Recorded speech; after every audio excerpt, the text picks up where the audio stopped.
مظہر بلال صاحب، آپ نے عوام کا ذکر کیا، میں ذکر کروں تو پاکستانی عوام، ان کا بڑا بہترین اور پیارا کردار ہم نے اس جنگ میں دیکھا۔ ہم نے دیکھا کہ یکم مارچ کو جب اعلان ہوا کہ رہبر معظم آیت اللہ سید علی خامنہئی شہید ہو گئے ہیں، تو ہم نے دیکھا اکراس دی بورڈ، چاہے وہ شیعہ تھے سنی تھے، سب اظہار یکجہتی کے لیے باہر نکلے۔ ہم نے جمعیت کے دوستوں کو دیکھا کہ انہوں نے غائبانہ نماز جنازہ پڑھی۔ ہم نے اہل سنت تنظیموں کو دیکھا کہ انہوں نے جو ہے وہ ریلیوں میں شرکت کی اور خود ریلیاں نکالی۔ پاکستان کے اندر ہم نے اتحاد و وحدت کا ایک مظاہرہ دیکھا، یعنی وہ فرقوں سے بالاتر ہو کے، مذہب سے بالاتر ہو کے، لسانیت سے، علاقائیت سے بالاتر ہو کے۔ بعض اس کے اندر جو ہے وہ چند شرپسند عناصر تھے جنہوں نے اسے سبوتاژ کرنے کی کوشش کی۔ اس کے بارے میں آپ کا کیا خیال ہے؟ اب آپ دیکھیے، پاکستانیوں نے بہت شاندار کردار ادا کیا۔ آپ نے صحیح کہا جی کہ فرقہ پرستی سے ہٹ کر پاکستانی لوگوں نے ایران کا نام دل میں رکھا، ایران کو اپنے دل میں رکھا۔ اور میں سمجھتا ہوں یہ فرقہ پرستی بھی جو ہے نا، اس کے پس پردہ بھی مگر بھی طاقتیں ہیں۔ جی جی بالکل آپ اسی وہ طرح۔ ہیلری کلنٹن کی پریس کانفرنس دیکھیں نا، وہ جی جی کہتی ہے جی فلاں ملک کا نصاب ہم لکھتے ہیں۔ جی جی تو باقی جو شر پسندی کی آپ بات کرتے ہیں چند لوگ، یہ تو رسول پاک کے دور میں بھی تھے شر پسند چند، بعد جی میں جی بھی بالکل۔ تھے۔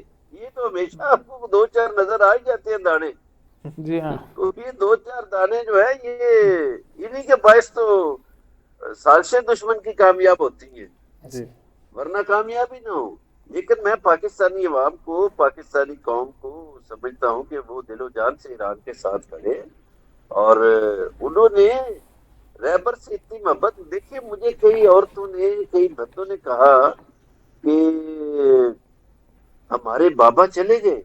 ہوں اب دیکھیے یہ کس محبت سے کہا جاتا ہے۔ جو لوگ اردو سمجھتے ہیں ان کو پتہ ہے کہ گھر کے بزرگ کو ہم بابا کہتے ہیں۔ جی جی جی بالکل۔ اور کچھ لوگوں کو میں نے بتایا بھی، میں نے کہا جی میں 7-8 سال پہلے رہبر معظم کا مہمان تھا 2-3 دن کے لیے، ماشاء اور اللہ۔ میں نے اتنی شاندار قرت کہیں دنیا میں نہیں سنی جتنی ان کے ہاں انہوں نے تلاوت کرائی۔ اور جو قاری تھے انہوں نے اتنی شاندار تلاوت کی کہ میں جیسے جان نکل جاتی ہے بندے کی، اتنی شاندار۔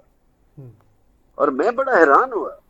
تو پھر میں نے کسی سے پوچھا، میں نے کہا یہ کمال ہے یار، میں نے تو مصر کے قاری بھی دیکھے ہیں، فلاں ملکوں کے بھی دیکھے ہیں، لیکن مجھے ایرانی قاری نے حیران کر دی ہے۔ واہ، تو جس سے میں نے پوچھا، اس نے کہا یہ سارا کریڈٹ رہبر معظم کو جاتا ہے۔ ماشاء بالکل وہ رہبر معظم کا خیال ہے کہ مجھے 10 لاکھ قاری جو ہے ایسے چاہیے جو خوش الحال ہوں، اور بالکل۔ ایرانیوں نے خوش الحالی میں بھی باقی دنیا کو پیچھے چھوڑا ہے۔ جی بالکل۔ یہ اچھی بات ہے۔ البتہ باقی قاریوں کے علاوہ حافظ قرآن کی بھی رہبر شہید نے گفتگو کی تھی کہ ہمیں 10 لاکھ، کم از کم 10 لاکھ حافظ قرآن چاہیے۔ بالکل۔ اچھا، پاکستان سے دیکھیے یہ جو ایک ناتا ہے، ایک تعلق ہے۔ آپ دیکھیے جو ہمارے اقبال لاہوری، جو ہمارے قومی شاعر ہیں پاکستان کے، جی جی انہوں نے کتنا عرصہ پہلے کہہ دیا تھا کہ ایران میں اس طرح مرد مجاہد ہوگا، امام جی خمینی کے بارے میں۔ اور یہ سارے پاسداران انقلاب کے لوگ زندانوں میں اقبال کی شاعری گایا کرتے تھے۔ اور جی پھر رہبر معظم کو ابھی دیکھیں، انہوں نے اقبال پہ 2 کتابیں لکھی ہوئی ہیں، جی اور وہ ہمیشہ ان کی، مجھے یاد ہے وہ اقبال لاہوری بڑے پیار سے اس کو کہتے تھے۔ جی تو جی اقبال نے تو ایران کے بارے میں دیکھیے، انہوں نے تو مشرق کا جنیوا تہران کو کہا۔ جی جی جی جی بالکل۔